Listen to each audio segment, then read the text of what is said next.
करते हुए चले जाओगे, ठीक है ना। तो इसलिए 20 का ही टारगेट रखो। अच्छा, इसका मतलब ये है कि इन्होंने बताया कि जी 134 क्वेश्चन लिक्विडिटी वाले सेक्शन में है, if I am not wrong, ऐसे करके। तो हाँ, हाँ, मतलब लिक्विडिटी में चैप्टर नंबर 1 जो आपका एसयू 1 होता है, एसयू 1 में 134 क्वेश्चन है इसके हिसाब से। सर इसमें टॉपिक वाइज कर सकते हैं। हाँ, तो ये, हाँ, ये वाला मजा आएगा ना, ये वाला आप कर लोगे तो मजा आ जाएगा ना। अब जैसे देखें ना, अभी मान लो कि आपका अभी अब एक बार वर्किंग कैपिटल खोलो, अब इसमें इसने बता रहा जी 134 क्वेश्चन है, ठीक है। अब वर्किंग कैपिटल से उठाया 17 क्वेश्चन है, तो आप 17 क्वेश्चन टिक मार के पूरा 17 के 17 कर दो, कुछ नया नहीं करो उस वक्त। तो उस वक्त क्या होगा कि वो कॉन्सेप्ट भी आपके क्लियर होंगे और छोटा साइज रहेगा, आपको मजा भी आएगा। अब जैसे ये 35 है तो आप इसको 2 भाग में स्प्लिट कर सकते हो, लेकिन अगर आपको लगता है कि 2 टाइम में करूंगा तो रिपीटेशन आ जाएगी, if that type of thing, तो आप एक बार में 35 सेलेक्ट करके कर लो और उसको सेव कर लो या जो भी करना है करो, लेकिन वो 35 फिर एक दिन लगा के या 1.5 दिन में उसको खत्म कर सकते हो।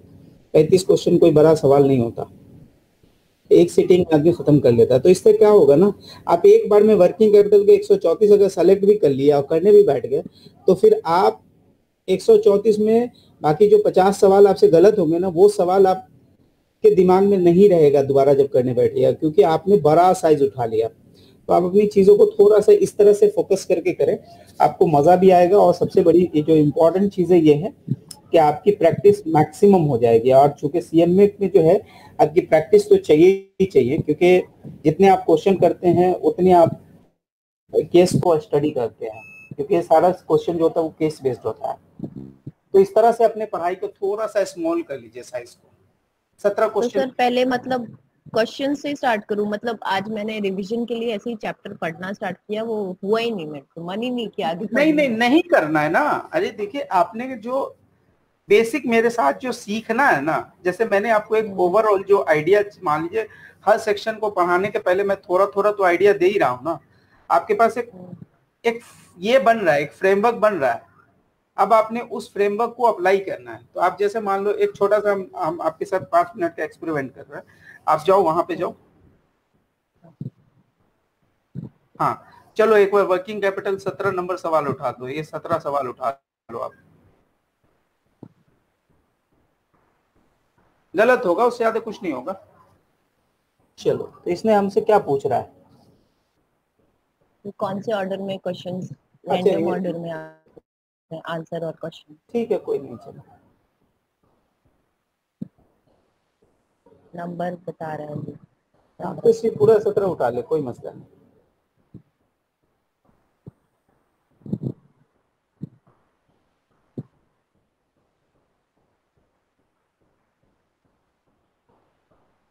चलिए, अब ये आपके पास छोटी छोटी चीजें बोला, which of the following working capital financing policy would subject a firm to the greatest level of risk, one of the form finance. इन्होंने कुछ बताया है, अब आपके हिसाब से इसको बताइए। और अनस भाई प्लीज आइए बताइए। नियाज भाई मेरे को 5 मिनट चाहिए, आप क्लास अच्छा, चालू चलो करो। ठीक है। तो बोल रहा है कि of the following working capital financing policies that would subject of form to a greatest level of risk. तो इसमें से कौन सा काम होगा जिसमें आपका सबसे ज्यादा रिस्क रहेगा? तो बोल रहा है कि परमानेंट एसेट की फाइनेंसिंग हम लॉन्ग टर्म डेट से करेंगे। दूसरा, फ्लक्चुएटिंग एसेट की फाइनेंसिंग अगर हम इससे करेंगे, क्या नाम है, लॉन्ग टर्म से करेंगे। तीसरा बोल रहा है कि परमानेंट एसेट की फाइनेंसिंग अगर हम शॉर्ट टर्म से करेंगे। तीसरा बोल रहा है फ्लक्चुएटिंग करंट एसेट के लिए शॉर्ट टर्म से करेंगे। तो मेरे को लगता है कि सी जो है वो सबसे ज्यादा रिस्की पोजीशन है। आपके हिसाब से क्या लगता है? सर मेरे को तो बी लगा था। चले सी देखे, आंसर कुछ तो बोलेगा, गलत बोलेगा, उससे ज्यादा क्या बोलेगा? सर अब भी नहीं बताएगा ना आंसर, तो पूरे करने के बाद में हम करें तो बताएगा। अच्छा, चलो ठीक है, नेक्स्ट पे जाए। सर सी कर दूं? हाँ, सी कर दे।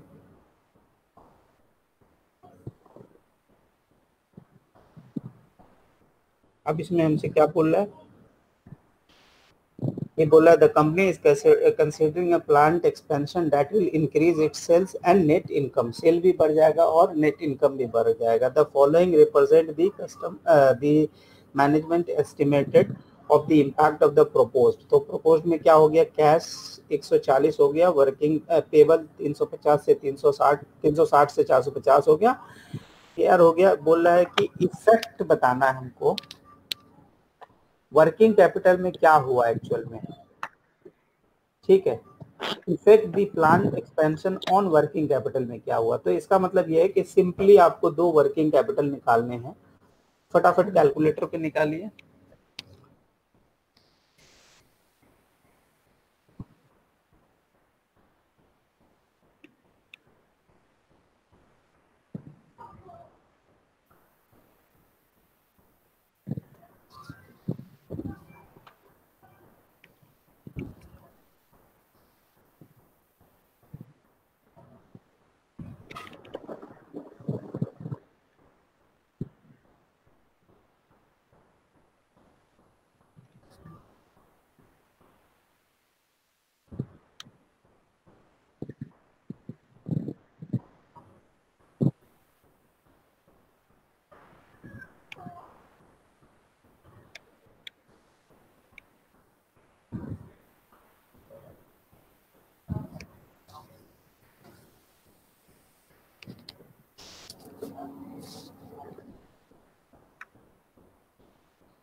आपने क्या लिया था, 120, 400, तो 520 हो गया, 520 360, उसके बाद 180 ऐड होगा। सर करंट वाले में तो 5,40,000 आ रहा है और प्रपोज्ड वाले में 5,30,000। 5,30,000 यानी कि 10,000 से घटा या बढ़ा है। 540 से 530 हो करंट, गया। हाँ करंट में 5,40 है और जो प्रपोज किया हुआ है हमको वो उसमें 5,30 का होगा हमको तो इसका मतलब वर्किंग डिक्रीज हो गया कैपिटल। ना। हाँ तो ये 10,000 मार 10,000 लें, से। हाँ वैसे डिक्रीज मार लें। चलिए उसके बाद क्या बोलता है कि net working capital is the difference between the current asset minus current liability, A हो गया। चलिए वहां से भी डायरेक्ट आप कर सकती है, नेक्स्ट नेक्स्ट करने का नहीं, क्वेश्चन पे भी क्लिक कीजिएगा तो हो जाएगा। All the following statement is regard to working capital is true, एक गलत है, ठीक है। बोल रहा है finance permanent inventory buildup and long term debt is an example of aggressive financing permanent inventory buildup with long term financing is an example of aggressive working capital policies। अब आपको याद होगा कि अग्रेसिव में क्या होता था, वहां पे हमारे पास पैसे ही नहीं होते थे, ठीक है। हाँ उसके बाद क्या है, डिफेंसिव में हमारे पास पैसे बहुत होते थे। Current liabilities are an important source of financing for many small firms, तो ये करेक्ट है।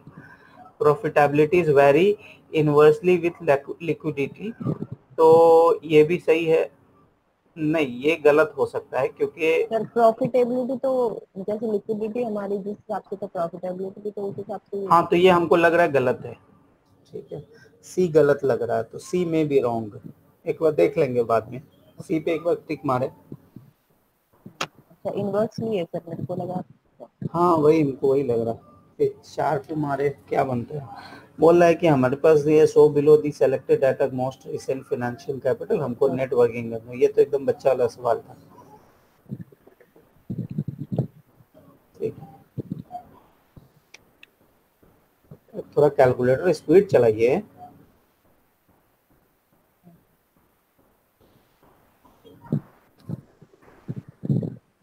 सर अक्रूल्स नहीं आते या आते हैं? अक्रूवल्स लायबिलिटीज है ना जी, आपको देने हैं ना। ठीक है, आप बताते हैं।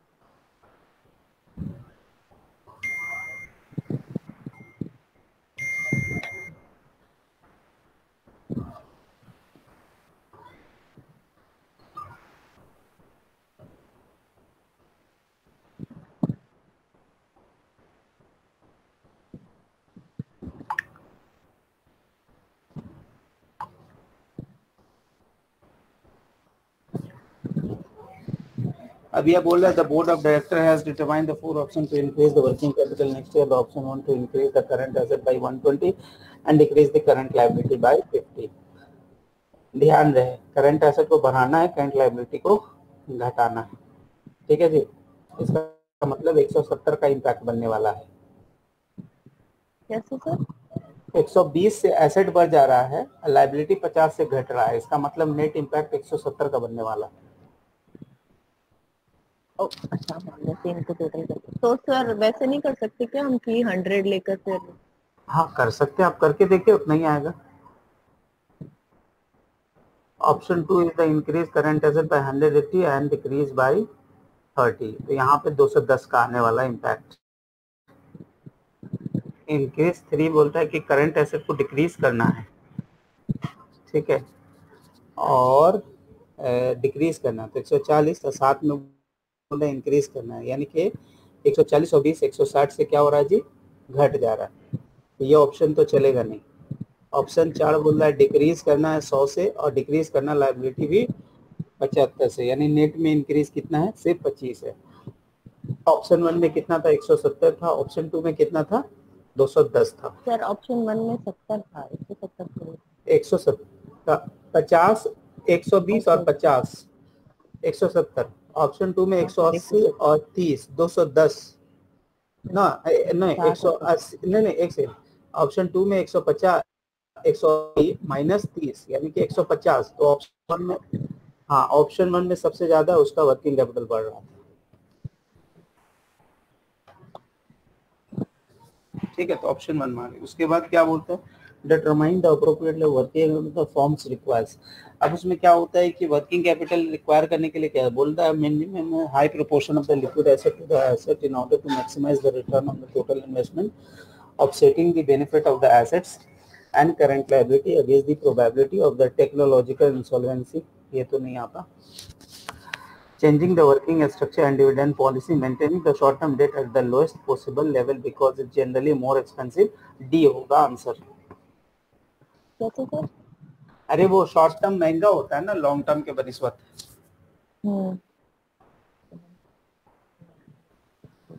उसके बाद क्या बोल रहा है, which of the following would increase the net working capital of a cash. तो बोल रहा है cash payment of payroll taxes payable. तो इसमें पैसा क्या होगा, घट जाएगा. Purchase a new plant finance by 20. इसमें भी लायबिलिटी बढ़ रहा है. इसमें कुछ भी नहीं हो रहा है क्योंकि फिक्स एसेट बढ़ रहा है और फिक्स लायबिलिटी बढ़ रहा है, कुछ भी नहीं होगा. Financing a short term note payable with 2 years यानी कि लायबिलिटी घट रहा है, तो इसमें हमका वर्किंग कैपिटल बढ़ जाएगा. ठीक है, तो यानी सी होगा answer. Sir cash collection of account. हाँ कुछ नहीं इम्पैक्ट होता है, जीरो इम्पैक्ट होता है. एआर से कैश में आ जाता है. लायबिलिटी और उस पे दोनों का सेम इम्पैक्ट पड़ता है. हाँ दोनों एक ही बकेट का आइटम है ना. उसके बाद आइए, the company is experiencing a sharp increase in the sales activity and a steady increase in production. So management has adopted a aggressive working capital. तो current level of working capital क्या होगा, negative होगा. ठीक है जी. would be higher than the conditions of the A would be likely to. देखिए उसकी working capital की position क्या होगी, does the company current level of net working would most likely to lower than the under other business condition in order to company can maximize the profit with minimizing the working capital.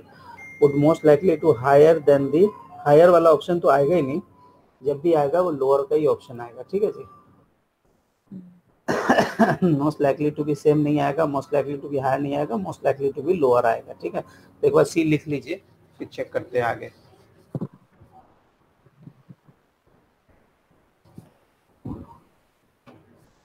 ठीक है, उसके बाद क्या बोल रहा है, the company becomes more conservative about the working capital policy. इसका मतलब क्या है कि वो अपना क्या कर लेगा, पैसा को नहीं पैसा कैश बहुत रखेगा, बचाने का ट्राई कर. हाँ बहुत. हाँ तो उसका करंट क्या हो जाएगा, increase in current asset to increase हो जाएगा, increase the ratio of current asset to the non current asset. तो ये हो जाएगा, बी हो जाएगा. उसके बाद आइए 11 पे आइए. मिराज भाई जी भाई। मेरे को एक डाउट है regarding the word conservative. Conservative का मतलब होता है कि आप अपने घर के औरतों को काम करने नहीं देना चाहते, पहला। दूसरा ये होता है कि आप नहीं चाहते कि आपका पैसा कोई यूज करे। तीसरा, आप नहीं चाहते हैं कि बिजनेस में कोई भी ऐसा एडवर्स सिचुएशन आ जाए जिसके कारण आपको प्रेशर बढ़ जाए, शुगर बढ़ जाए। कैन यू से in English as well? You don't want any situation in the business that may cause to increase your blood sugar level or BP. हाँ, यानी all time cash should be there in the bank so that all payment will go on time.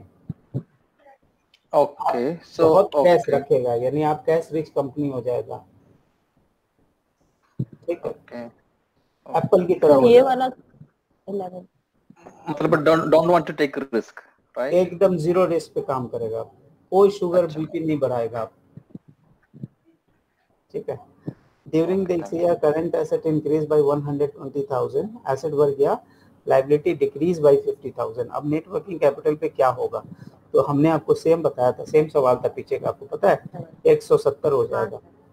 तो sir ये आप जो कर रहे हो वो मेरे को कैलकुलेशन समझ में नहीं आ रहा है, एक इंक्रीज हो अरे रहा है एक बाबा, डिक्रीज हो रहा है। तो एक्सेल है आपके पास, एक्सेल में खोल के कर लीजिए ना। 120 पहले आप लिखिए कि 100 रुपया आपका करंट एसेट था और 100 रुपया करंट लायबिलिटी था, लिख लीजिए, कहीं पे लिख लीजिए। हाँ तो मेरे पास pen है। हाँ, ये सामने में कर लीजिए, एक्सेल पे कर लीजिए, कोई मसला कुछ थोड़ा है। सर एक्सेल पे तो ढूंढना पड़ेगा, एक्सेल पे मैं कभी नहीं करती हूँ। अच्छा चले कोई बस पेन पेंसिल है। हाँ, चलो कोई, आपने लिख लिया 100 और 100 लिख लिया। अब लैंग्वेज के हिसाब से 100 रुपया आप ऊपर बढ़ा दीजिए और नीचे में 50 माइनस कर दीजिए। सी है ना आंसर? आंसर सी होगा। अभी देखिए, अभी आप देखिएगा ऊपर में जो था वो 1,20,100 हो गया। Okay sir, okay okay okay sir, समझ गए। चलिए सी को टिक मार दीजिए, सी। चलिए 12। अब बोला which of the following combined which of the following combined transaction would cause, इसमें से हमको सिचुएशन बताना। Combined transaction that cause the net working to decrease. अब डिक्रीज कब होगा आप सुनिए, पहले बोल रहा है कि 1 million decrease in cash, 1 million increase in inventory, zero impact, zero impact. 1 million increase in cash, 1 million increase in cash, ठीक है, 1 million increase in long term, तो आपका वर्किंग कैपिटल बढ़ जाएगा, तो इसको भी ऑप्शन से हटा दीजिए क्योंकि अगला डिक्रीज पूछ रहा है। फिर एक minute, 1 million decrease in cash, 1 million increase in next, C सही हो सकता है, सी सही हो, ठीक है। उसके बाद बोल रहा है कि द कंपनी एज अ, क्या बोल रहा है, कंजर्वेटिव वे में वर्किंग कैपिटल वही क्वेश्चन। हाँ ठीक है, क्या बोला, as a company becomes more conservative in working would tend to have a increase in fund invest in common shares, decrease the fund invest in marketable security, गलत है। Increase in the ratio of current asset to the increase in the ratio of current asset to the unit of output, नहीं। increase in the ratio of current liability to the non current liability, नहीं। decrease its acid test ratio, decrease it acid test ratio का मतलब क्या होगा कि वो cash में ज्यादा रखेगा, कैश में शॉर्ट आता है। हाँ, लेकिन एक मिनट, वर्किंग कैपिटल में ये वाला ऑप्शन कम यूज होता है। ऊपर आइए एक बार, increase in fund common नहीं, decrease in fund marketable नहीं, current liability to increase the ratio of current liability to non-current liability नहीं, the ratio of current liability current asset to the unit। एक बार D मार दीजिए, but मैं इस पे confuse खुद हूँ। I will see the answer. बोल रहा है corporation follow aggressive policies in its working capital requirement, working capital management, while L corporation follow a conservative, which of the following statement is true। अब सुनो, अब बोल रहा है कि जो कंपनी सी है वो अग्रेसिव पॉलिसीज में है, इसका मतलब उसका वर्किंग कैपिटल हमेशा कम होता है रेशियो, लेकिन एल जो है कंजर्वेटिव में, यानी उसका हाई रहेगा। अब ये मतलब है C has a low capital ratio, L has a high capital ratio, B हो जाएगा।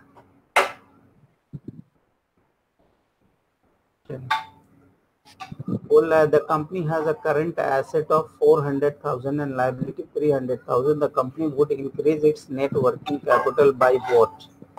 इसमें से आंसर बताना है। तो अपना बोल रहा है कंपनी का नेटवर्किंग, अभी कैपिटल अभी नेटवर्किंग कैपिटल कितना है, 1 लाख का है। बोल रहा है परचेज करेगा सिक्योरिटीज, तो जो सिक्योरिटीज होता है ना, ट्रेडिंग सिक्योरिटी, वो करंट एसेट में होता है, तो उससे कोई फर्क नहीं पड़ेगा। पेमेंट प्रीपेड में चला जाएगा, तो prepaid is also current asset, उसके कारण कोई फर्क नहीं पड़ेगा। Refinancing of 50,000 with a long term, अभी क्या हो जाएगा, इससे वर्किंग कैपिटल बढ़ जाएगा। क्यों? क्योंकि वो करंट लायबिलिटी से निकल के लॉन्ग टर्म लायबिलिटी बन जाएगा।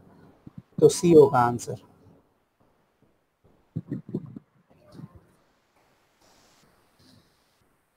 अब बोल रहा है भाई एक मिनट और बेसिक कैलकुलेटर थोड़ा ओपन कर सकता है क्या?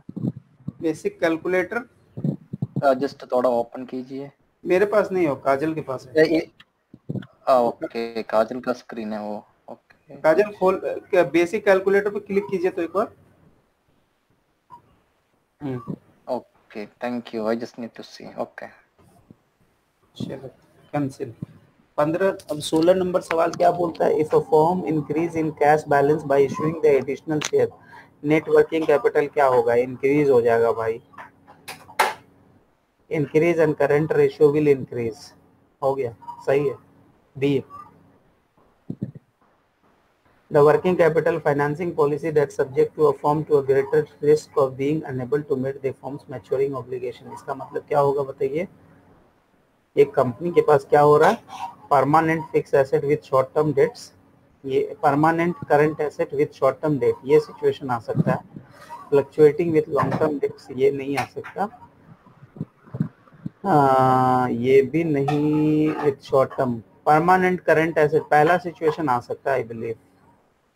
तो मतलब क्वेश्चन में ये पूछ रहे हैं कि जो मैच्योरिटी डेट है उसको मिलने में प्रॉब्लम आ सकती है कंपनी को, यही रिस्क है ना?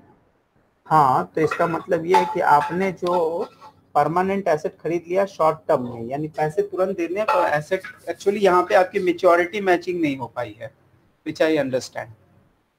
यानी आपकी एसेट की लाइफ 5 साल की, लेकिन लोन आपने 2 साल का ले लिया, तो आपका हो सकता है कि रिस्क ऑफ फेलियर रहेगा।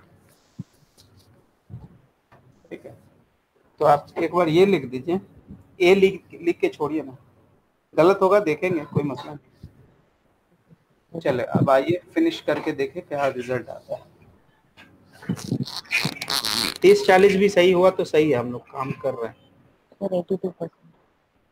हाँ, अभी आप मेरे को पूरा आंसर दिखाइए, रिव्यू योर सेशन नहीं, पूरा आंसर एक साथ नहीं आएगा एक स्क्रीन पे।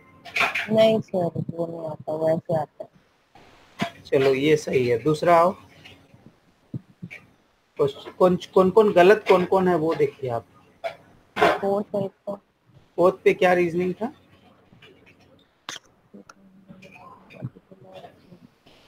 तो वही वो इन्वर्सली वाला ही क्या, एक मिनट क्या था ऑल दी, हमने आंसर दिया था। हाँ aggressive policies permanent the essential long term investment long term debt is mandate. इसमें एक्सेप्शन बताना था, सॉरी, इसीलिए ए सही था। तो ये एक हम लोग का रीजनेबल गलत है। आगे आइए, दूसरा गलती चेक करें। ये क्या था, इसमें इन्होंने क्या बोला, ये इन्होंने बोला जी offsetting the benefit of determine the appropriate of working level, determine the appropriate level of working capital of a firms require। हम लोगों ने बोला था determine the short term at the lowest possible level which is generate more than the long term। ये reasoning हमने दिया था। इन्होंने क्या बोला, offsetting the benefit of current asset and liability against the profitability of technical solvency। The working capital finance concerns the determination of optimal mix and use of the current asset and current liability to minimize the cost of maintaining the liquidity while grading against the possible of technical solvencies. The technical solvency is defined as the inability to pay debt as it's come true. To determine the appropriate level of working capital of firms, offsetting the benefit of the asset and liability against the profitability of technical solvencies. ये थोड़ा सा tricky है, but इसमें कुछ understanding आपकी आ रही है?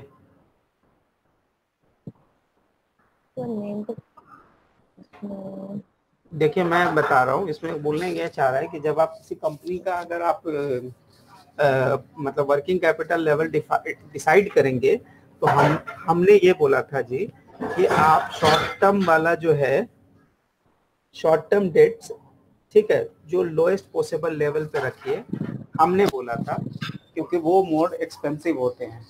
हमने बताया था शॉर्ट टर्म बोरोइंग के कंटेक्स्ट में, ठीक है, क्योंकि शॉर्ट टर्म बोरोइंग हमेशा एक्सपेंसिव होती है than the long term borrowing. But यहाँ पर उससे ज्यादा करेक्ट आंसर ये है कि ऑफसेटिंग द बेनिफिट्स, यानी मैच्योरिटी मैचिंग इस कंसेप्ट को बोलते हैं कि आपने एसेट और लायबिलिटी दोनों के टर्म्स को आपने मैच कर दिया।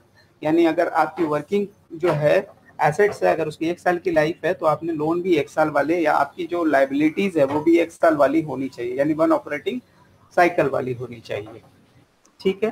तो ये बोल रहा है कि against the profitability of technical solvencies, ठीक है। अब ये पढ़ते हैं तो बोलता है कि वर्किंग कैपिटल जो है, working capital finance in term of the determination of optimal level of mix and use of current asset and current liability. The objective to minimize the cost of maintaining liquidity while guarding against the possibility of technical. आपने minimum जो अपनी cost जो आपने ये रखी है, अपना जो वर्किंग कैपिटल रखा है, वर्किंग कैपिटल में एक्चुअल में आपकी लिक्विडिटी मेंटेन होती है, तो वो बोला कि लोअर लेवल पे हो जाए, लोअर कॉस्ट पे हो जाए। साथ में आपको ये भी इंश्योर करना है कि कंपनी जो है नॉन पेबल वाला सिचुएशन में नहीं जाए, ठीक है। तो यानी ये पॉलिसी डिसाइड करने के लिए ये आपको इंश्योर करना है। तो ये मतलब ये जब तक आप एक बार इसको नहीं करते, हो सकता है कि एग्जाम में आप इसको करेक्ट नहीं करके आ पाइएगा। क्वेश्चन जो पूछ रहा है वो समझना। हाँ, क्योंकि ये आंसर्स दी हम सही थे based on the cost of financing थे, लेकिन ये ओवरऑल क्राइटेरिया को फुलफिल नहीं कर रहा था। आइए 13 पे हमारी गलती क्या थी देखें।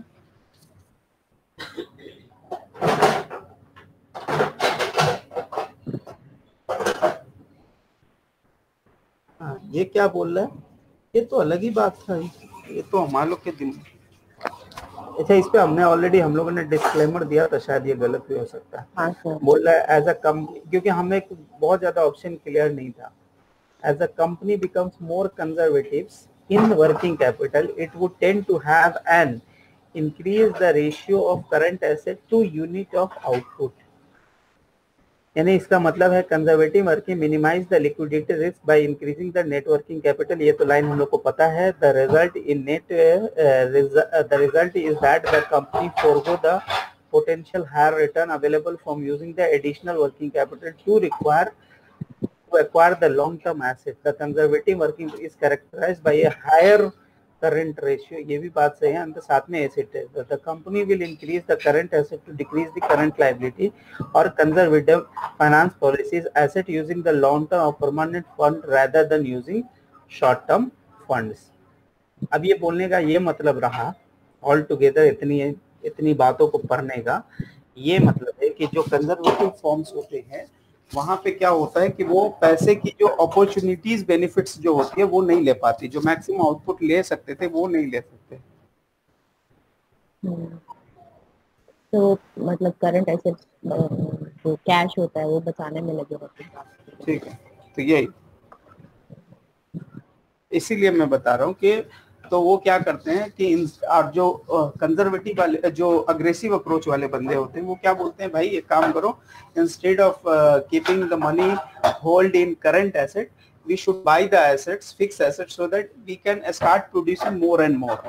तो यहाँ पे क्या हो रहा है कि उनकी शिफ्ट हो जा रही है प्रेफरेंसेस कि वो फिक्स एसेट पे, इन्वेस्टमेंट वाले पोर्शंस पे नहीं जाके अपना कैश में फंड रखते हैं, तो इसके कारण उनकी एक्चुअल में जो आउटपुट होती है, क्योंकि आउटपुट क्या होती है, फैक्ट्री या आउटपुट जो प्रोडक्शंस होते हैं वो बेसिकली दो चीजों से निकाली जाती है, एक तो आपके रॉ मटेरियल वाले पार्ट से, दूसरी आपकी कैपेसिटी से। और जो कैपेसिटी बिल्डअप होती है वो हमेशा किससे होती है जी, नॉन करंट एसेट से होती है।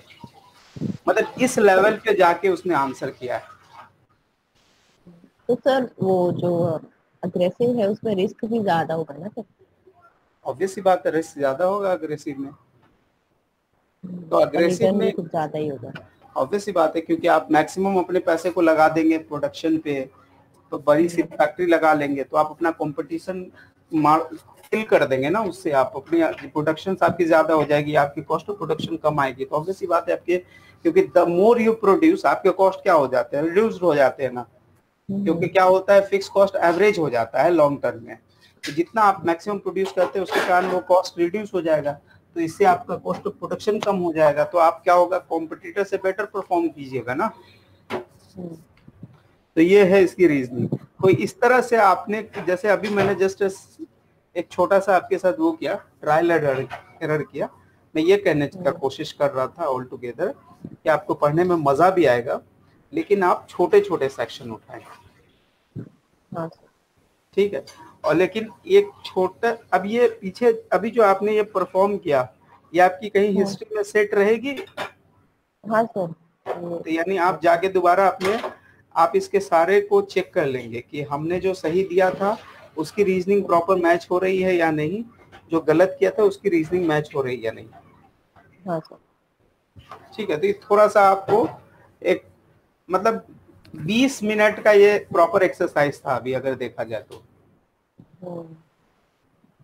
तो मैं जब भी प्रैक्टिस के पॉइंट ऑफ व्यू से बातें करता हूँ तो मैं बोलता हूँ कि 20-25 सवाल उठाए, 15-20 मिनट का कंसंट्रेशन टाइम दे, जो गलती किया उसको चेक करें, जो सही किया उसको 1 मिनट के लिए छोड़ दे, फिर हिस्ट्री को जाके 2 दिन बाद चेक करें, 3 दिन बाद जाके चेक करें, तब आपको रियल लर्निंग्स होगा, तब जाके आप रिलेट कर पाओगे, हाँ भाई मैंने ये आंसर किया था ये सही हुआ था।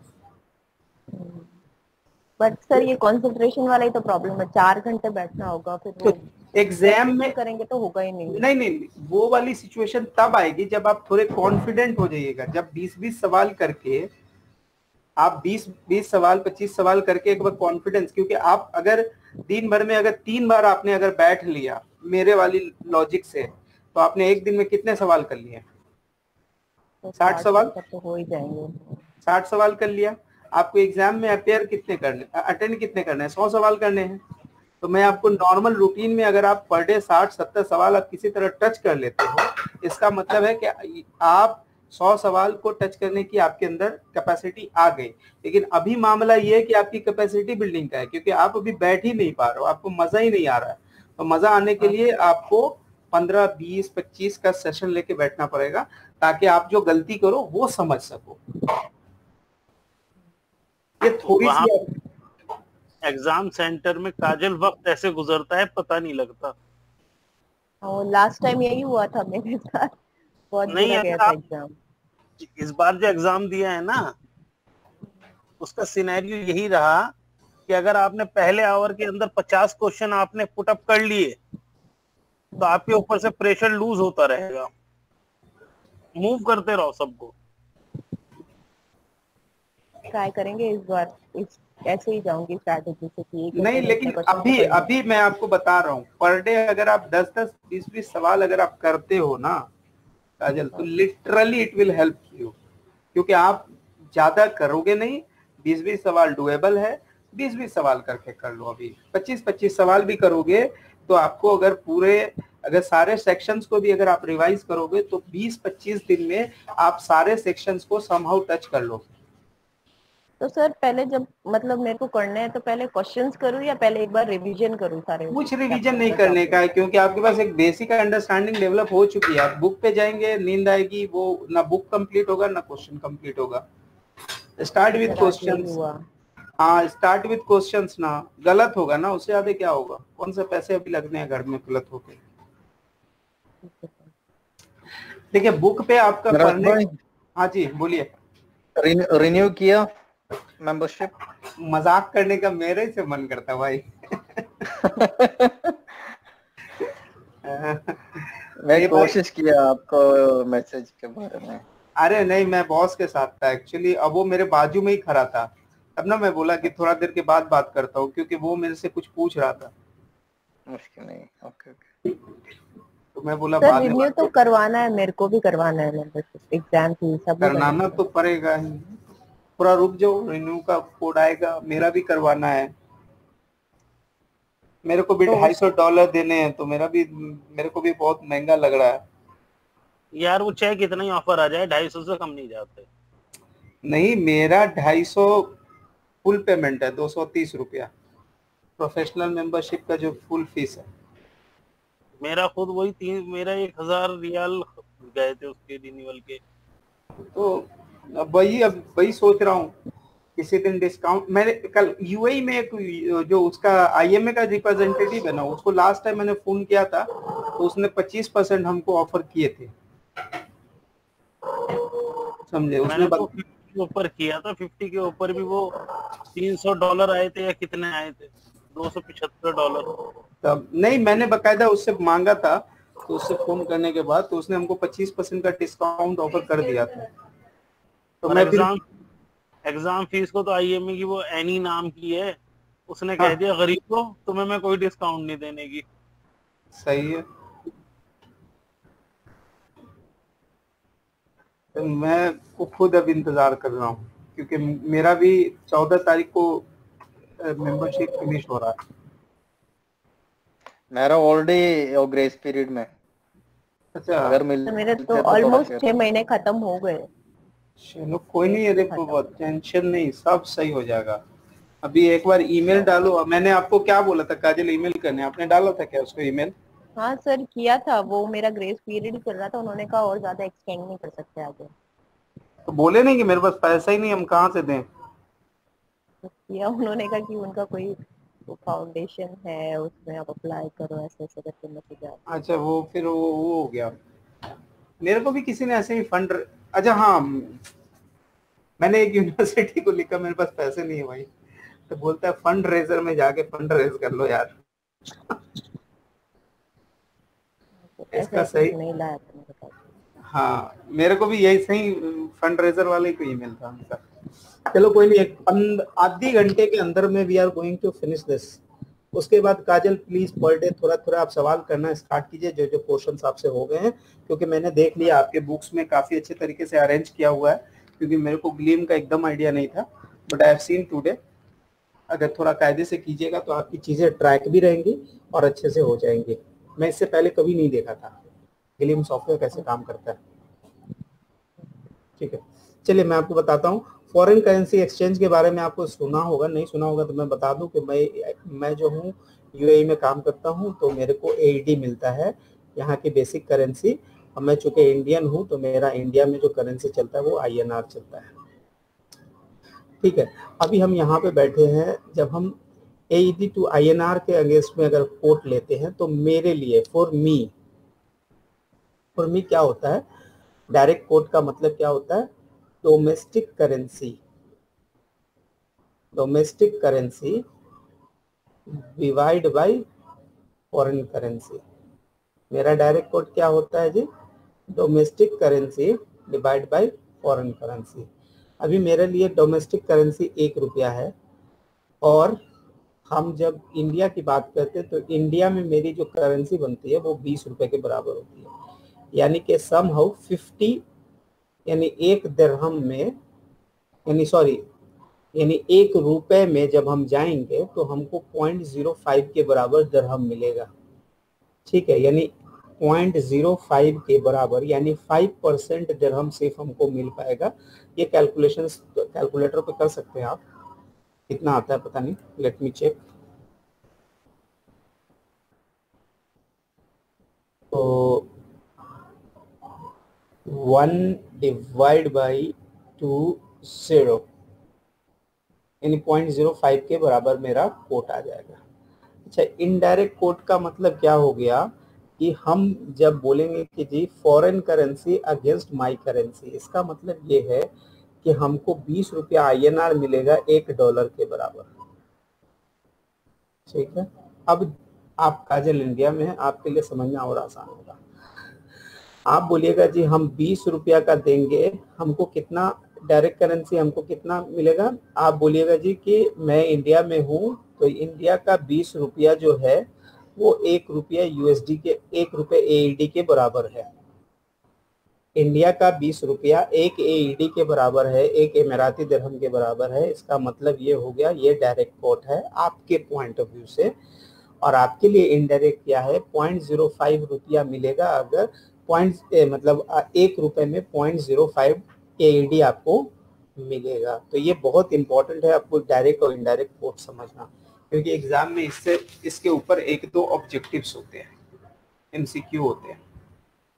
तो अगर आप इंडियन हैं तो इंडियन वाले के लिए आसान है समझना कि 20 रुपया दीजिएगा तो 1 AED मिलेगा, 70 रुपया दीजिएगा तो 1 USD मिलेगा।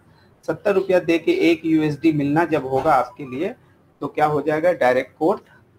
और अगर 1/70 मिलेगा 1 रुपया के बराबर, तो इसका मतलब हो गया वो इनडायरेक्ट कोट। अभी डायरेक्ट और इनडायरेक्ट क्लियर है कि नहीं है? ठीक है, ये थोड़ा सा एग्जाम के लिए जरूरी है, क्योंकि ये वाला आपसे इस पे डायरेक्ट MCQs है। अब बात आता है जी कि like other commodity currencies can depreciate and appreciate. Currency depreciate भी होती है और अप्रिशिएट भी होती है, और आप डेली न्यूज में सुनते होंगे आज 70 रुपये USD हो गया, कल 72 रुपये हो गया, परसों 68 रुपये हो गया। ठीक है, इसका मतलब होता है कि when the currency appreciate it values it has more buying power. यानी कि अगर 68 रुपये अगर आपका USD हो जाता है 70 रुपए के बनिस्बत, इसका मतलब आपके करेंसी की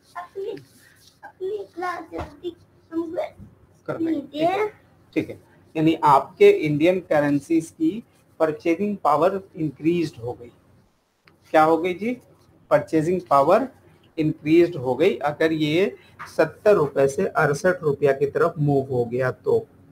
यानी आप इंडिया में हैं तो इंडिया के कंटेक्स्ट में समझें कि आप 70 रुपए में अभी USD खरीद रहे थे, 68 रुपए में हो गई, यानी इंडिया के करेंसी क्या हो गई जी? अप्रिशिएट हो गई, क्योंकि उसकी जो है परचेजिंग पावर बढ़ गई। तो दूसरे करेंसी क्या होंगे? तो अदर करेंसी क्या हो जाएंगे जी? डेप्रिशिएट हो जाएंगे, यानी उसकी जो बाइंग पावर है वो कम हो गई है। सो रिजल्ट में क्या होता है? Currency will buy more unit to the other currency. दोबारा क्लियर करना भाई। यानी आप इंडिया में हो, इंडिया में 70 रुपए में चल रहा था करेंसी, $1 का 70 रुपया देना पड़ रहा था। To buy $1 you have to pay 70। Modi ji आ गए, नाउ इट्स केम्स टू 65। इसका मतलब कि अब आप जो है ज्यादा डॉलर बाई कर पाइएगा 70 रुपए में, यानी 70 रुपए में आप हो सकता है कि $1.05 खरीद पाइएगा।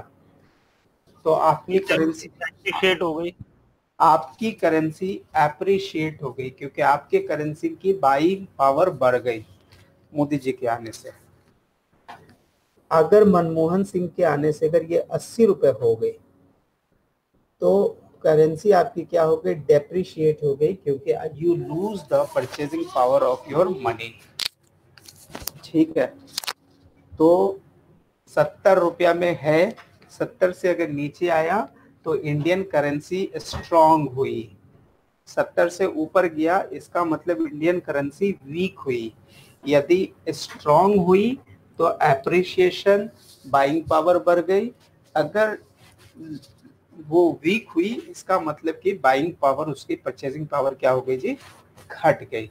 तो आसान भाषा में 70 से 65 अगर हो गया तो आप उसको स्ट्रांग बोल सकते हैं, और 70 से 80 हो गया इसका मतलब आप इसको वीक बोल सकते हैं। ठीक है जी। डायरेक्ट कोट इंडिया के लिए क्या है? 70 रुपया पर डॉलर, 70 रुपया पर डॉलर। इनडायरेक्ट कोट क्या है? 1/70 पर रुपीज, 1/70 पर रुपीज, 1/70 पर रुपीज। ये बहुत इंपॉर्टेंट बातें बता रहा हूँ क्योंकि आपके एमसीक्यूज है इसके ऊपर।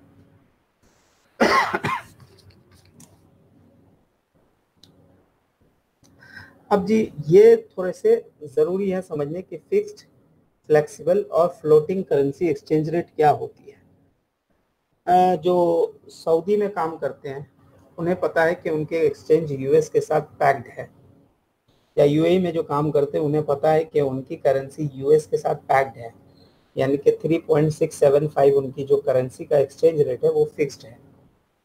तो बोलता है कि ये किस टाइप के हो जाएंगे, फिक्स्ड हो जाएगा। बोला each currency is required to maintain the currency at or near to the certain value in relation to the other currency or to other measures such as the value of gold. 1994 में क्या हुआ था, ये सारी कहानी जो है ना, सारी कहानी जो स्टार्ट हुई है वो सब वर्ल्ड वॉर 2 के बाद स्टार्ट हुई है। तो each country is required to maintain in currency at or near to the certain value in relation to the other currencies, दूसरे करेंसीज के बराबर में रखना पड़ेगा, ठीक है। सच एज दी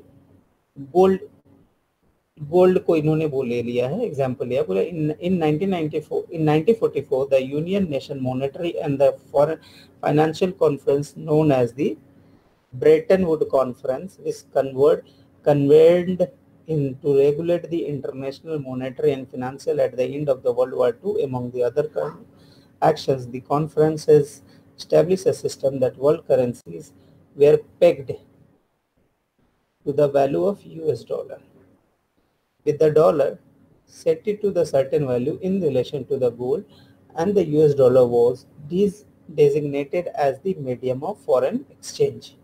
यानी कि डॉलर हटा के डॉलर को रिप्लेस कर दिया किससे जी, सॉरी गोल्ड हटा के गोल्ड को रिप्लेस कर दिया जी किससे, यूएस डॉलर से। The initial value of the dollar 35 पर आउंस ऑफ गोल्ड था, वाज मेंटेन अंटिल 1916 तक ये करेंसी चीजें चलती रही। अब बोलता है कि यहाँ पे थोड़े से कुछ बाई हैं, फिक्स्ड रेट बनाए रखने के लिए कुछ कंट्रीज को, कुछ कंपनी, गवर्नमेंट को कुछ एक्शंस लेने पड़ते हैं। ये एग्जाम के बाकायदा क्वेश्चन है, ठीक है। ये एग्जाम में आता है कि अगर किसी कंट्री ने फिक्स्ड एक्सचेंज रेट सिस्टम रखा हुआ है तो उसके लिए कंट्री को क्या क्या एक्शंस लेने होते हैं वो देख लीजिए। तो सबसे पहले उन्होंने बोला कंट्री को government can take the action to offset the changes that would normally result the fluctuations in the supply and demand. तो उन्होंने क्या बोला कि अगर use the nation currency reserve to buy और sell the dollar in market plus that increasing or decreasing in supply, thereby decreasing the price, it's increasing in term of the other currency। अब इसका मतलब क्या होता है कि अगर आपको पता होगा कि एक कंट्री दूसरे कंट्री के साथ यदि एक्सपोर्ट या इंपोर्ट करती है तो उनका जो पेमेंट करेंसीज होता है वो यूएस डॉलर होता है। तो अभी अगर चूंकि फिक्स्ड लेवल पे करेंसी को मेंटेन करना है तो करेंसी की जो रेट डिटरमाइंड होती है वो होती है बेसिकली सप्लाई और डिमांड से, सप्लाई और डिमांड से। तो अगर किसी कंट्री में अगर इंपोर्ट ज़्यादा है, अगर किसी कंट्री में इंपोर्ट ज़्यादा है, लाइक इंडिया में इंपोर्ट बहुत है, तो अभी उस सिचुएशंस में क्या होगा, पेमेंट करने के लिए इंडियन को क्या करना पड़ेगा जी, डॉलर बाई करना पड़ेगा। अगर आपके इंपोर्ट ज़्यादा है, अगर आपके इंपोर्ट ज़्यादा है इसका मतलब आपको पेमेंट फॉरेन में करना है। अगर फॉरेन में आपको पेमेंट करना पड़ेगा तो आपको क्या करना पड़ेगा, यूएसडी बाई करना पड़ेगा। अगर यूएसडी अगर आप बाई करना चाहेंगे तो जब जिस चीज़ की डिमांड ज़्यादा होती है तो उसका रिजल्ट क्या होता है, प्राइस इंक्रीज होने लगता है। अनस भाई, अनस भाई, यस मुराद भाई, यस यस, ये कंडीशन, ये सिचुएशन आप समझ पा रहे हैं। कंपनी इंपोर्ट, कंट्री इंपोर्ट कर रही है तो कंट्री को पैसे देने पड़ेंगे, और अगर कंट्री को पैसे देने पड़ेंगे तो उसको यूएस डॉलर बाई करना पड़ेगा। सही बात है। इसका मतलब यूएस डॉलर का प्राइस क्या होने लगेगा, इंक्रीज होने लगेगा। ठीक है। ठीक है। अब जो 70 रुपए में यूएस डॉलर इंडिया खरीदता था, अभी उसको इंडिया को खरीदना पड़ता है 75 में। ठीक है, 5 तो ज्यादा हो 5 गया। दिरहम इंक्रीज हो गया, यानी हमारी करेंसी वीक हो गई। तो अभी गवर्नमेंट अगर डेप्रिशिएट हो गई, यानी हमारी करेंसी, हाँ, हमारी करेंसी डेप्रिशिएट हो गई। बट अभी क्या होगा कि ये 75 से ये 80 चला जाएगा, तो कंट्री को ओवरऑल नुकसान होना स्टार्ट हो जाएगा। ठीक है, तो कंट्री का ज्यादा से ज्यादा पैसा कहाँ चला जाएगा? बाहर चला जाएगा, यानी कंट्री की परचेजिंग पावर कम हो जाएगी। तो कंट्री ने एक लॉ बना के रखा जी, फिक्स एक्सचेंज रेट का। तो कंट्री क्या बोलती है कि अगर जब सप्लाई की जरूरत पड़ेगी, अगर मार्केट से आपको डॉलर चाहिए होगा, तो आरबीआई बोलता है कि तुम बाहर से नहीं खरीदो, we are keeping some balances. और वो आरबीआई क्या करता है कि आरबीआई या फेडरल बैंक क्या करता है, अपने रिजर्व से यूएस डॉलर को अपने कंट्री के इंपोर्टर को बेचना स्टार्ट कर देता है। तो इससे क्या होता है कि सप्लाई और डिमांड का चेन जो है वो बैलेंस हो जाता है, तो प्राइस अनएक्सपेक्टेडली इंक्रीज नहीं होता। तो इसका मतलब क्या है? To counter that unexpected increase, the government comes into it, और वो क्या करता है, अपने रिजर्व से क्या करता है, डॉलर दे देता है, ताकि इंडिया में का पैसा बाहर नहीं जाए और प्राइस जो हो एक सर्टेन लेवल पे जाके फिक्स्ड हो जाए। That is the one situation. Kajal, आपको समझ आई क्या? मिराज भाई, इन यूएई में हाँ sir. why the USD is not going up or come down? It is fixed mostly. UAE में जो करेंसी का रेट है ना, वो एक्सचेंज रेट से इससे डिटरमाइंड नहीं होता है ना, यानी सप्लाई एंड डिमांड से डिटरमाइंड नहीं होता उसका रेट। वो कैसे डिटरमाइन करते हैं? उसका वजह से क्यों इंडिया में नहीं कर सकता? इंडिया में क्यों नहीं कर सकता? क्योंकि यूएई तो हमेशा से कंज्यूमर कंट्री है ना, कंज्यूमर स्टेट है, और इंडिया तो कंज्यूमर स्टेट नहीं है ना। अभी ना हम लोग बाहर चले आए हैं, वरना जो इंडिया का जो बेसिक फाउंडेशन है, India was always considered to be the producer state.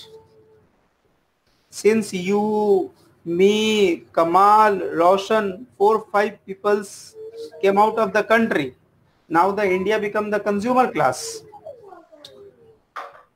अब आपको मैं दूसरे लेवल से बताऊंगा। Since we explain as a importer, तो आपको लग रहा है now we should have a agreement. Clear हो गई बात?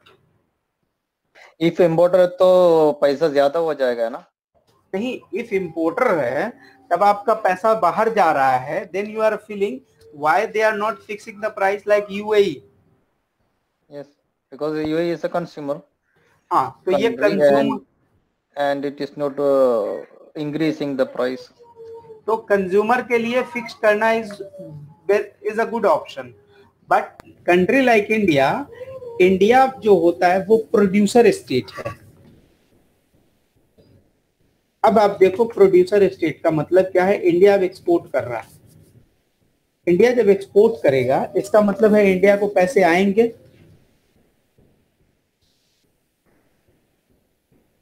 और अगर पैसा आएगा तो इंडिया को क्या करना पड़ेगा? डॉलर को बेचना पड़ेगा। इसका मतलब ये है कि जितना ज्यादा डॉलर बेचेगा, उसके लिए उसको प्राइस क्या करना पड़ेगा? डिक्रीज करना पड़ेगा। क्या करना पड़ेगा? डिक्रीज। यानी कि जो 70 रुपए में अभी जो डॉलर ले रहे हैं, उसको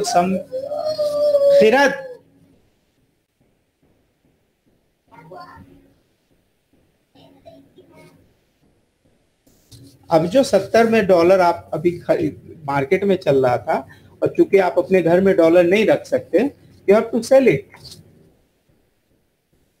सेल इट ना। अब सेल करेगा, तो गवर्नमेंट को क्या होगा? तो गवर्नमेंट को ये एक्सचेंज का बैलेंस बनाने के लिए now government start buying the dollar. now you will not be in pressure to sell the entire dollar to outside the country. The government will start buying the dollar to maintain the price level. So Then Miraj bhai, why the Syria price goes to tremendously high? which price? Syrian pound. It was 50 before, now it is 1000. पता नहीं हमको Syria का कोई खबर नहीं है भाई. I don't know Syria. I mean, I just say one example of the war country, unrest country, how it is considering these calculations. So Syria is just one of the example. Now with Turkey before it was 2 point, it was more than the UAE price value. Now it is 7. It needs 7 equal to $1. Before it was 2. Before it was 2 Turkey Just pound. before. Yeah, just before now. Not very early. Very early it was like a very big amount. You are saying 2 Turkey pound equal to 1 USD. Now before. Now before. it is 7. Now 7 Turkey pound is equal to 1 USD. Yes. It means their purchasing power got decreased. Turkey is producing country. But the reason many of the country has done the boycott, so they have to dump their goods to some other state. Most of the European country are not buying, not giving the good price, because he has a mass boycott.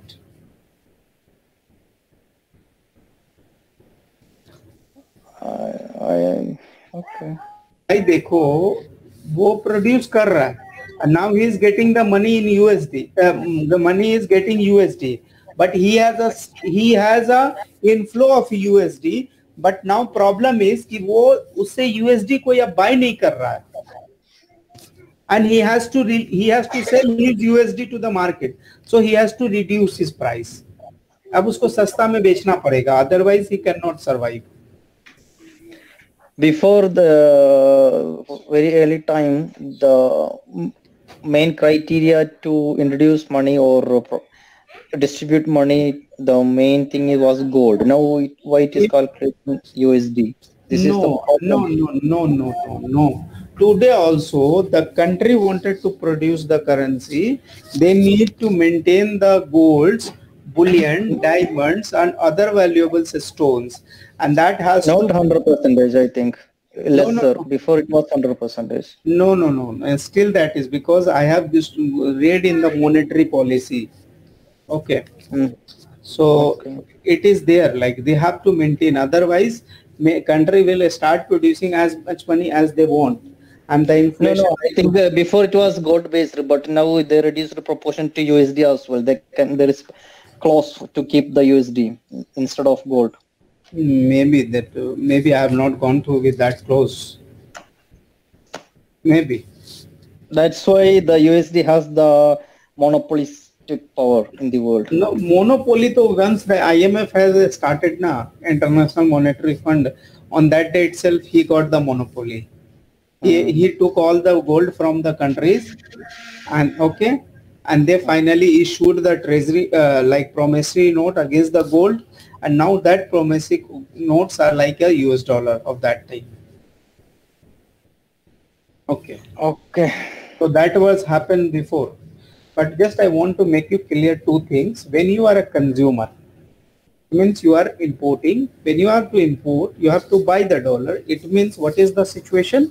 Once you start buying the things price will go up.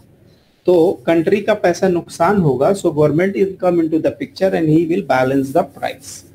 Second, when you are a producer state, it means you are exporting the goods and you are getting the USD. Now you have to sell the USD. When you are going to sell the USD, you are not getting the correct price, so you will start selling at the lowest price. Again, government will come, so that he has to maintain the balance of exchange rate, and they will start buying from you. So in that case, the government is intervening to maintain the correct exchange ratio. Exam का ये सवाल है भाई, तो इसको थोड़ा समझ के करना. This is exam question directly. ठीक है. अब यहाँ पे कैसे होता है देखो, in the fix exchange rate system government can take,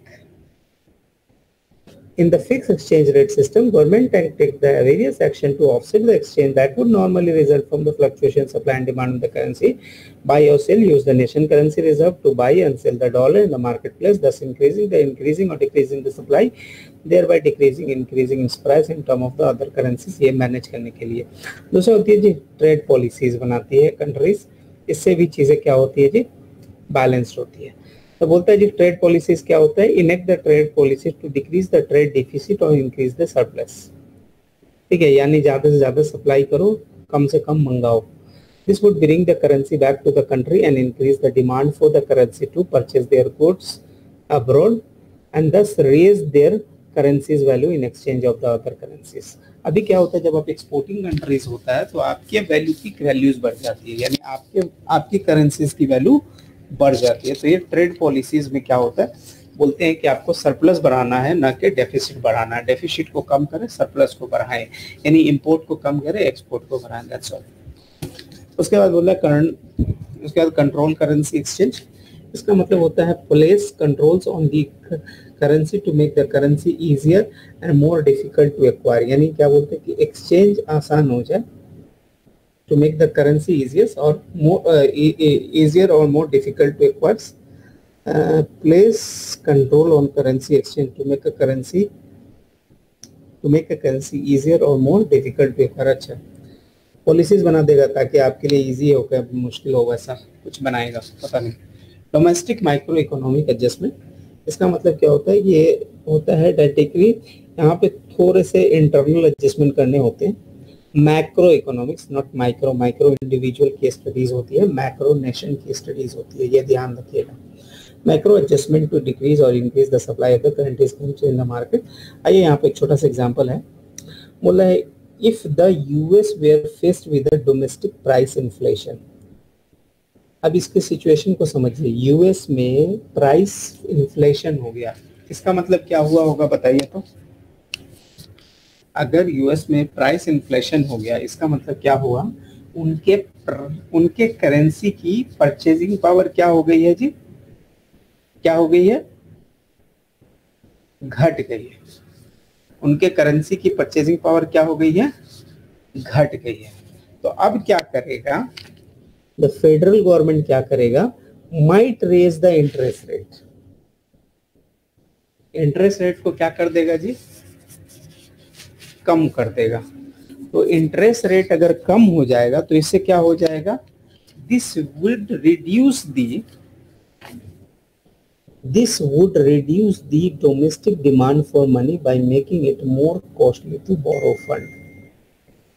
इसका मतलब है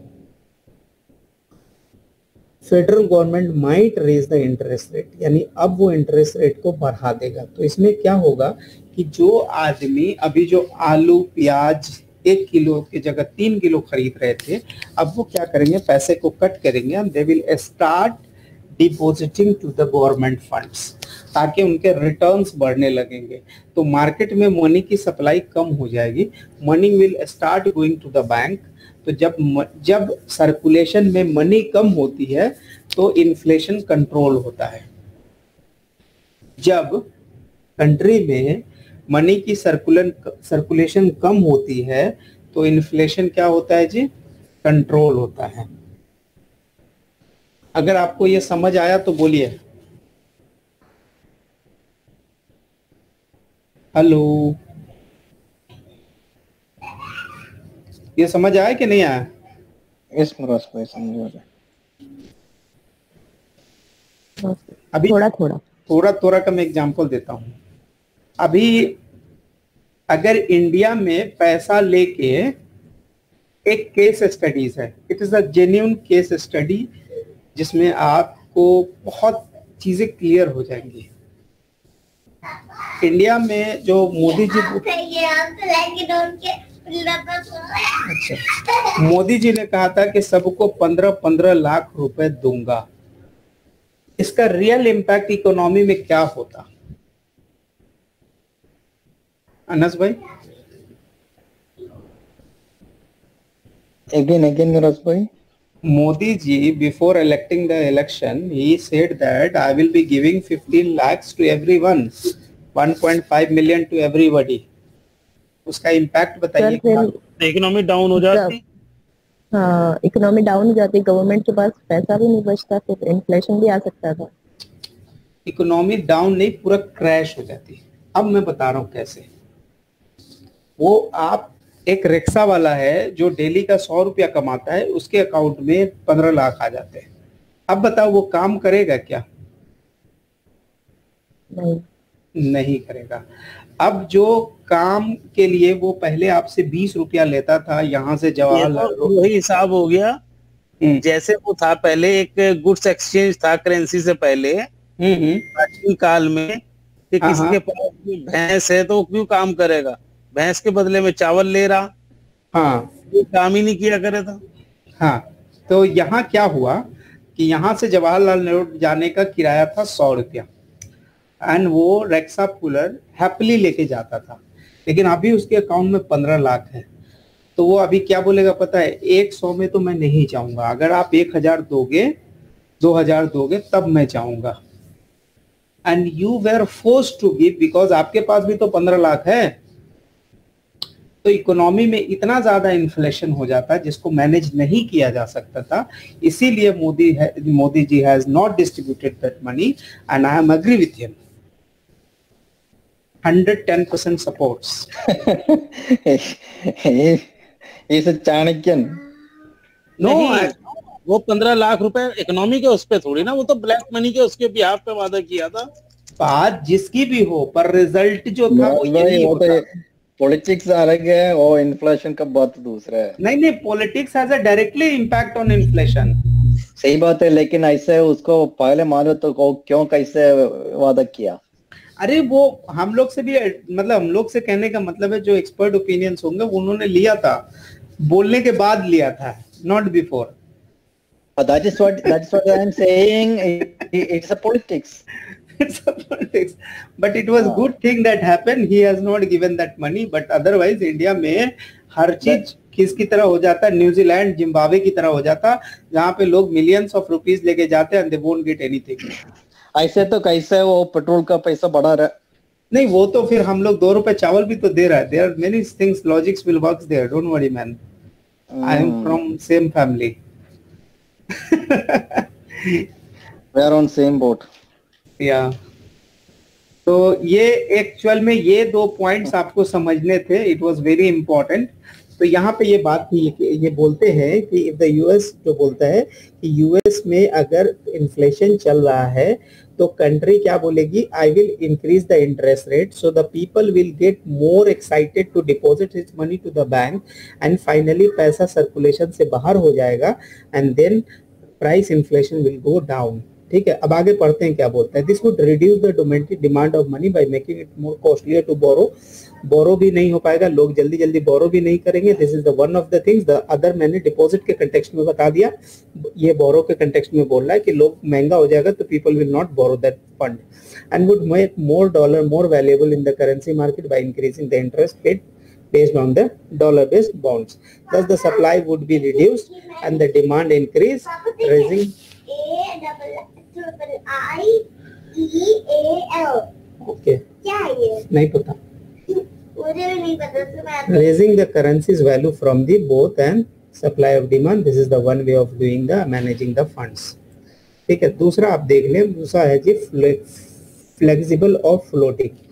बोलता है exchange rate of the currencies are determined by the market supply and demand are the price of the other financial assets such as the stock and bonds. Thus the value floats according to the market action. जैसे जैसे market में cash की demand आती है वैसे उसके exchange rate decide होते हैं। मार्केट और डिमांड से एक्सचेंज रेट डिसाइड होते हैं, उस रेट को हम फ्लोटिंग बोलते हैं। With the floating exchanges, the short term rates are fluctuates of the interest rates. उसके बाद बात आती है जी के differential between the currency, the medium term exchange rate and fluctuation of the trade balance. ये सारे रीजनिंग्स है जिसके कारण आपके फ्लक्चुएशन फ्लोटिंग रेट्स जो होते हैं वो अप एंड डाउन होते हैं।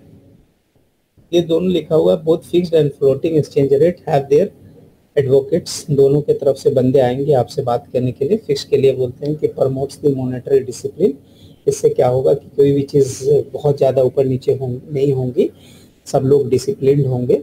Systems restriction on the each country in the monetary and fiscal policy, thus preventing the government from pursuing policy designed for expand and contract with the own money supply arbitrarily. यानी खुद से अपना सारा पैसा नहीं बना लेगा, तो यानी कि वहाँ के पॉलिसीज थोड़े डिसिप्लिन हो जाएंगे. दूसरा, स्पेकुलेशन नहीं होगा. एक्चुअल में स्पेकुलेशन का मैं आपको राइट एग्जांपल दे सकता हूँ कि आपने कहीं पे ये सुना है क्या, इंटरेस्ट रेट पैरिटी वर्ड कहीं सुना है क्या आप लोगों ने?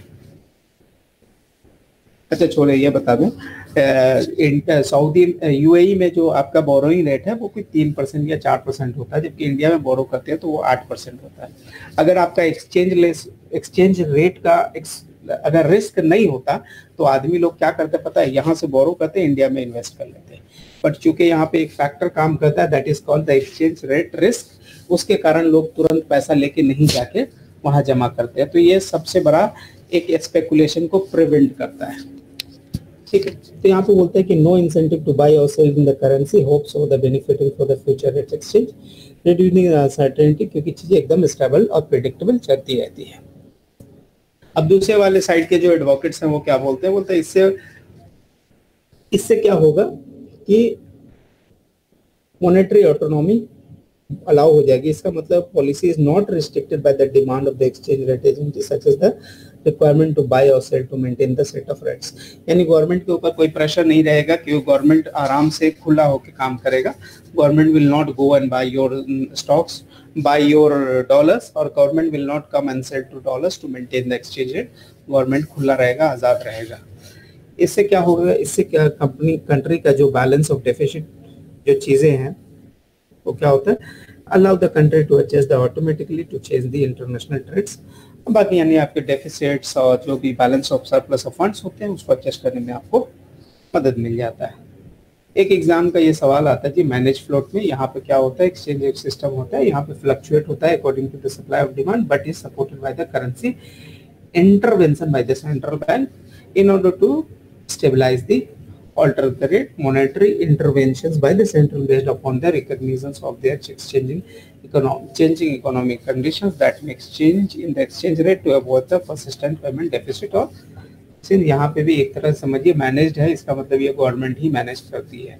Change in the foreign currency exchange rate can be disruptive to economy and discourage the flow of trades. The speculator in exchange rate exchange added to the problem by purchasing or selling the as a commodity. As a result, the usual intervention of the managed floats. अभी क्या होगा, कुछ लोग trade goods में नहीं करके currency में करना स्टार्ट कर देंगे. इसको इस सिचुएशन को नहीं आए.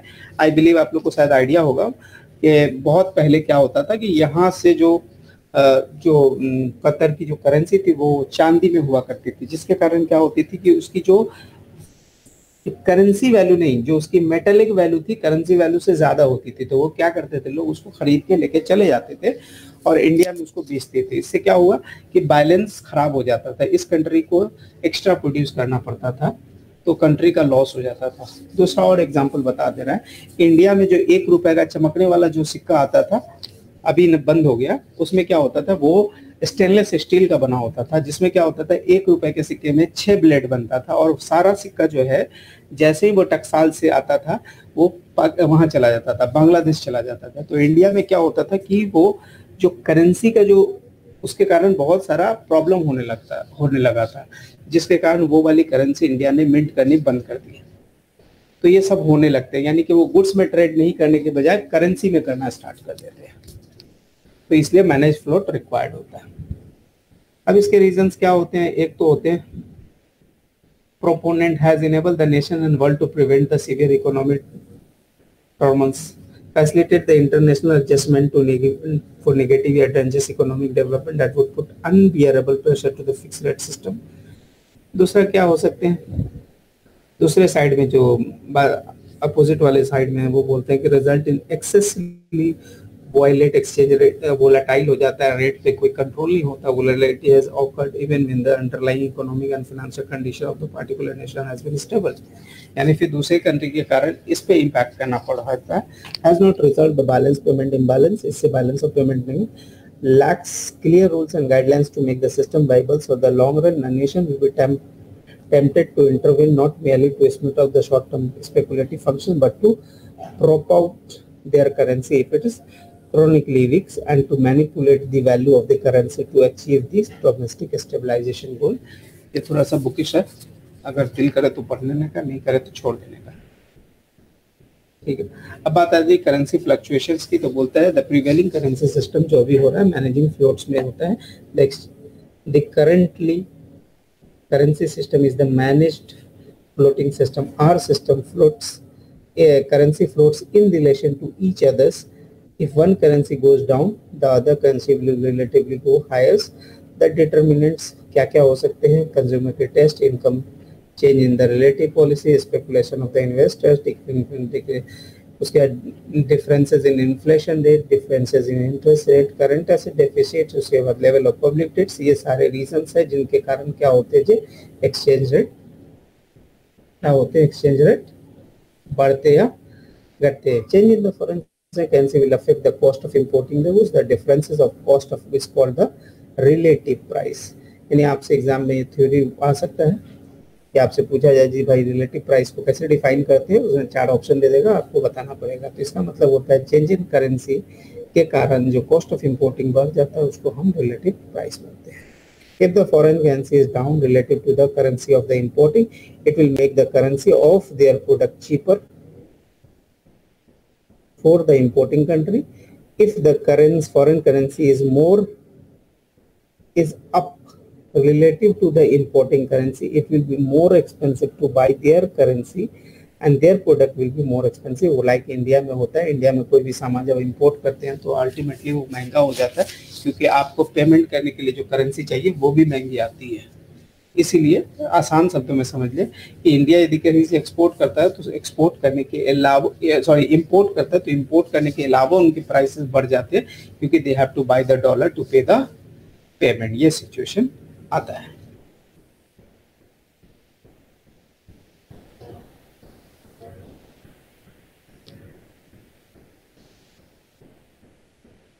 डिमांड और सप्लाई आपने, अच्छा इसके ऊपर थोड़े से एग्जाम के क्वेश्चन है कि अगर यूएस में अगर कंज्यूमर्स के प्रेफरेंसेस या चीजें बढ़ गई तो उसका क्या इम्पैक्ट। एक बात है मेराज भाई जी बोलिए। कुछ चीजें पार्ट 1 और पार्ट 2 में एक दूसरे की लिंकिंग है, मतलब जैसे कि अकाउंट रिसीवेबल और इन्वेंट्री सेक्शन ए में है पार्ट 1 में जी, वो इसमें सेक्शन बी में है। हाँ लेकिन वहां पे उसकी अकाउंटिंग है, यहाँ पे उसकी रेशियोज है। नहीं मैं वही तो कह रहा हूँ ना, कोई लिंकिंग है, जैसे इंटरनल कंट्रोल भी है। हाँ तो यहाँ पे इंटरनल कंट्रोल तो पढ़ना है, कोसो पढ़ना है, कॉबिट पढ़ना है, एफसीपीए पढ़ना है, सब पढ़ना है, यहाँ पे फुल 2 सब पढ़ना है। एक बार इसको इधर ही आज रोकते हैं, ठीक है, क्योंकि आगे में थोड़े से सिचुएशंस बेस्ड एग्जांपल्स हैं कि अगर यूएस में हुआ तो आपके कैसे इम्पैक्ट पड़ेंगे, ये सारे टाइप के सवाल से।